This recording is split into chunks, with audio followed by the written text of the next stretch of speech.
I'm John Cotter, and just to be clear at the beginning, I recognize that this must look, to most of you, pretty absurd.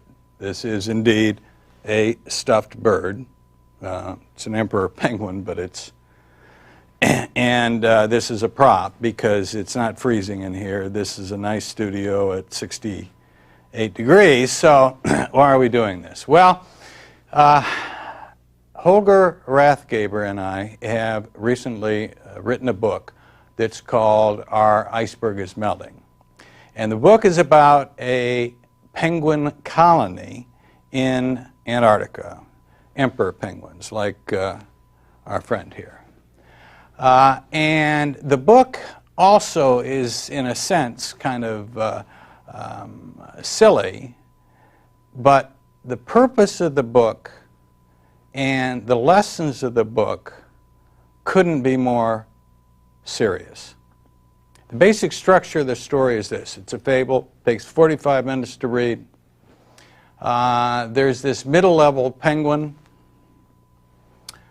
in the colony who starts to notice that something's wrong.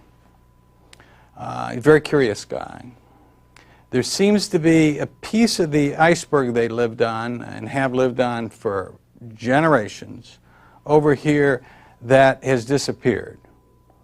And so because he's curious, he starts looking around and he discovers some very disturbing evidence that the iceberg could be melting. And worse yet, and it's a long story, but what it boils down to, he discovers that the iceberg is melting in a way that it could literally break apart during the dead of winter when it is literally dark down there about 24 hours a day with catastrophic consequences. But he's not a boss. He can't order anybody. He has no credibility as a forecaster of the weather. And people aren't inclined to listen to somebody who worries. And the book is about what Fred did.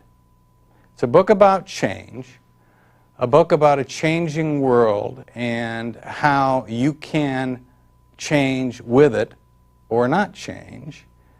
And in this little fable, we have put all of the very, very real problems that we've found when studying organizations in the real world, the problems they run into when they have difficulty even seeing change, the problems they run into when they try to deal with it, and we put in the most clever of solutions that we've seen real people come up with, so that at the end they really achieve something terrific. They end up in better condition than when they started.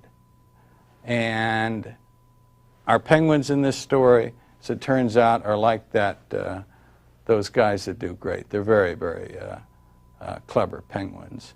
And the book is written as a fable because I'm convinced that more and more and more people have to understand how the world is changing, the need for change, how change works when it works well, or organizations are going to have a heck of a time adapting to an increasingly turbulent environment that we find out there. And the rate of change is not going to slow down. The evidence is overwhelming about that. And this little fable, which puts a bit of a smile on most people's faces and is interesting and fun to read, we hope, and we have evidence at least so far, that a lot of people will read it. It will change the nature of a conversation in an organization. It will get issues out. It will get people from below initiating more. It will reduce the anxiety level around what change might do to you, and in the process it will help speed up in a useful way any change that you're embarking upon, whether it's a new strategy or process engineering or integration of an acquisition. It doesn't matter. this little kind of silly thing can do a lot of this. And that's why I want to bring it to your attention. That's why Fred wants to bring it to your attention.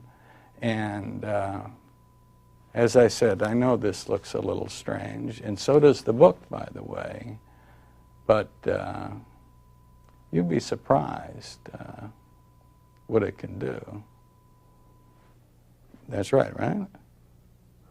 He said yes.